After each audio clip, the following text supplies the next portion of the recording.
At Christmas, my niece pointed at my son and said, "Grandma says you're the maid's child." Everyone laughed. I quietly took my boy's hand and left without saying a word. That night, Dad texted me, "Don't forget to send the utility payment tomorrow." I replied, "You will get what you deserve." They did not realize what awaited them the next day. When my niece pointed at my son and said that garbage about him being the maid's kid, everyone laughed. Every single one of them. My mother actually chuckled and looked at my sister like it was some kind of private joke between them. My dad didn't even look up from his plate. I just stood there for a second trying to figure out if I'd really heard it right. But then Natalie kept talking. "Grandma says he probably isn't even your real son. She says you brought him home to get attention after your husband died." Eli heard all of it. His face didn't change much, but he squeezed my hand, and that was enough. I didn't say a word. I didn't ask them what the hell they were thinking or how they could let a 9-year-old say something so disgusting and cruel. I didn't even grab the stack of cheap presents I brought for them. I just turned around, took my son's hand, and walked out of my parents' house for what would be the last time. No one followed us. No one called my name. They just went back to opening gifts like we'd never been there. It was snowing. The roads were getting worse by the hour, and I was shaking. Eli asked if he did something wrong. I told him, no, not even close. I told him we were going to see someone who actually loved us. My grandma lives in Ashbury about 2 hours away. She's 81 and has more fight in her than the rest of my family combined. After my grandpa died, she married a retired mechanic named Frank who wears cowboy boots year-round and makes inappropriate jokes at the worst moments. They're both a little wild, and Eli adores them. When we showed up unannounced, Frank opened the door in flannel pajamas with a beer in one hand and a half-eaten gingerbread man in the other. He squinted at me, then shouted over his shoulder that we had a situation. Grandma came running barefoot on cold tile. She saw my face and told Frank to take Eli to the kitchen for cocoa. She didn't say anything for a while, just let me cry in the hallway like I was a kid again. When I finally told her everything about the dinner, the laughter, what Natalie had said, and how my parents just sat there like it was normal, she nodded slowly, then walked off to her bedroom. I thought she was just going to get a tissue, or maybe some old photos to cheer me up. Instead, she came back with a thick white envelope and dropped it on the coffee table. "That's yours. Open it." Inside was a deed to a 2-bedroom condo in my neighborhood, not even 10 minutes from Eli's school. Paid off. My no mortgage, no strings, just a key taped to the back page and a little sticky note that said, "You've earned this 100 times over." I couldn't even speak. I just stared at her.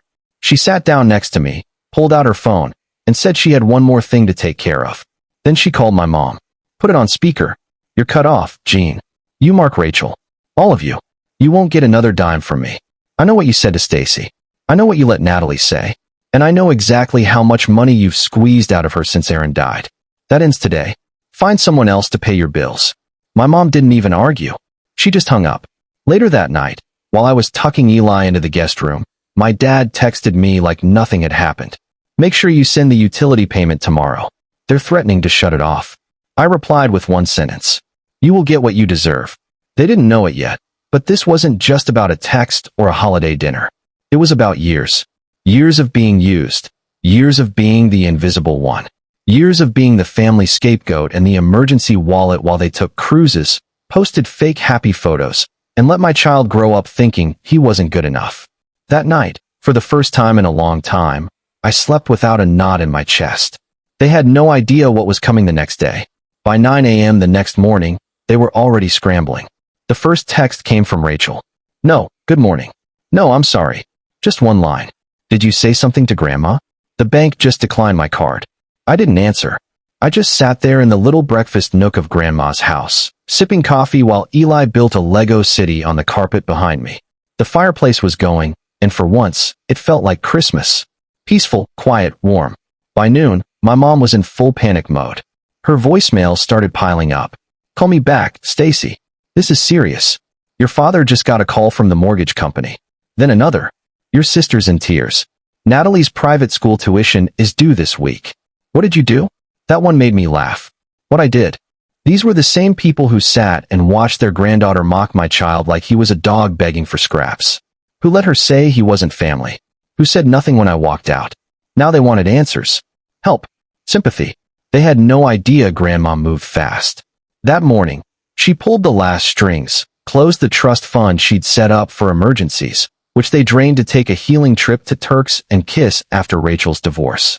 She shut down every automatic transfer and removed her name from any account that wasn't mine. She even sent a letter to Natalie's school stating she was no longer sponsoring her tuition and would not be responsible for any future payments. Rachel called me 23 times that day. 23. Eventually, she gave up and tried texting. "You can't do this to us. This isn't who you are."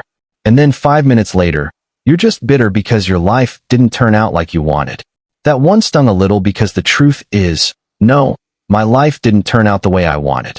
I didn't want to be a widow at 31, raising a child alone in a one-bedroom rental while my family treated me like a failure and my son like an afterthought. But I never asked them for anything. Never. And yet, I was the one keeping their lights on. I was the one covering their overdraft fees so they wouldn't lose the country club membership they didn't even need. I was the one they leaned on and spat on. The final straw came that evening. My dad texted me a photo of a stack of bills, phone, water, gas, with a message that said, "Your mother is crying.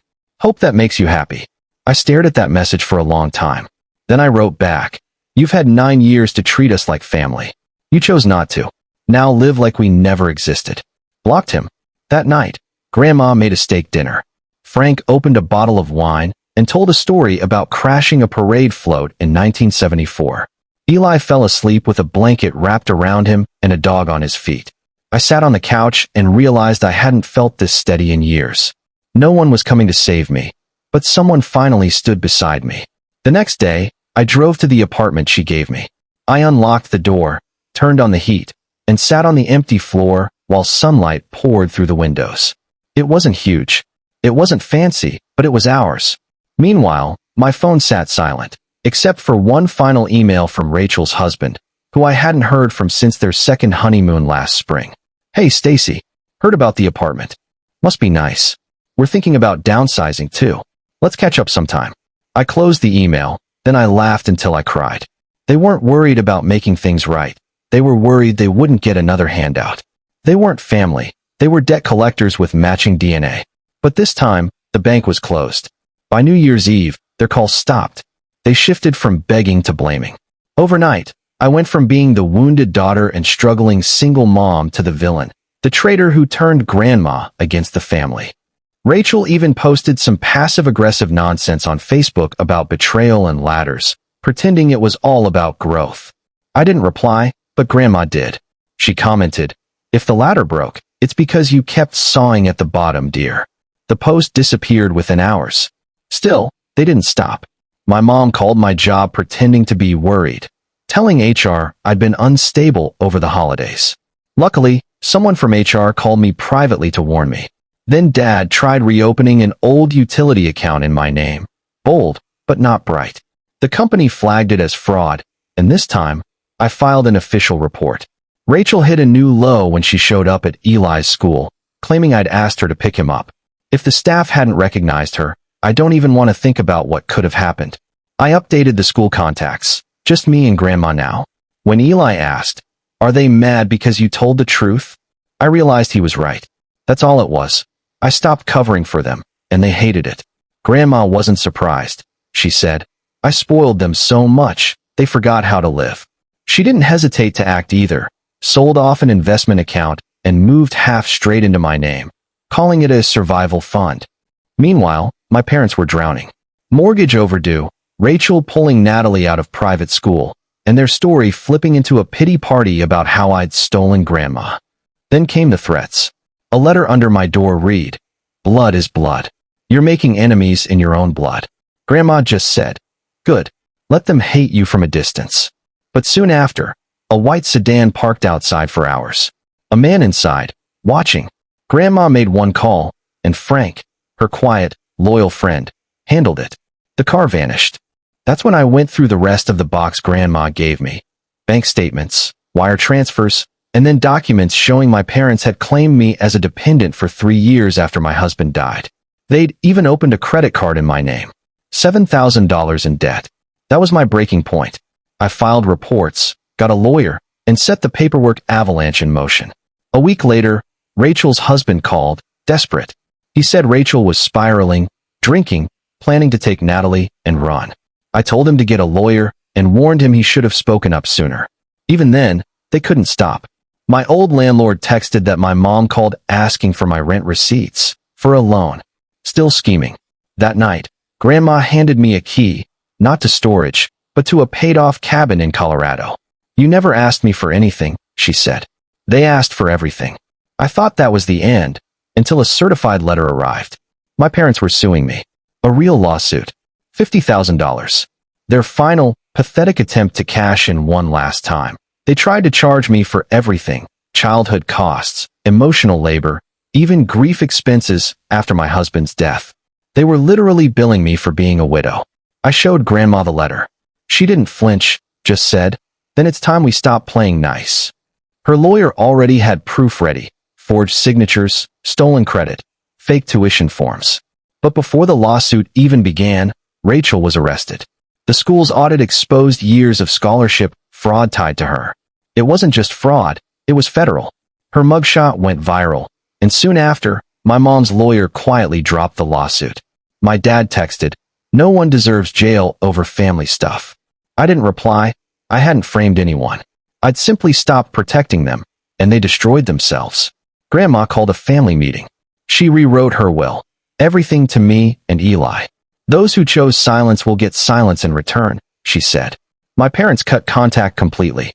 I didn't fight it. Peace felt better than revenge. Eli and I went to the cabin, surrounded by snow and quiet. For the first time in years, I wasn't afraid. Grandma thrived too. New glasses, book club, town meetings. She told Eli, "The stars belong to you now." I stopped apologizing for surviving. I built a life: soft yellow walls, real curtains, dinners, laughter. When people ask about my family, I just say, "They left." Then a letter came. A photo of me and Eli, and a note. "You always thought you were stronger than you are." I tore it up. Because I am stronger. I didn't fall apart.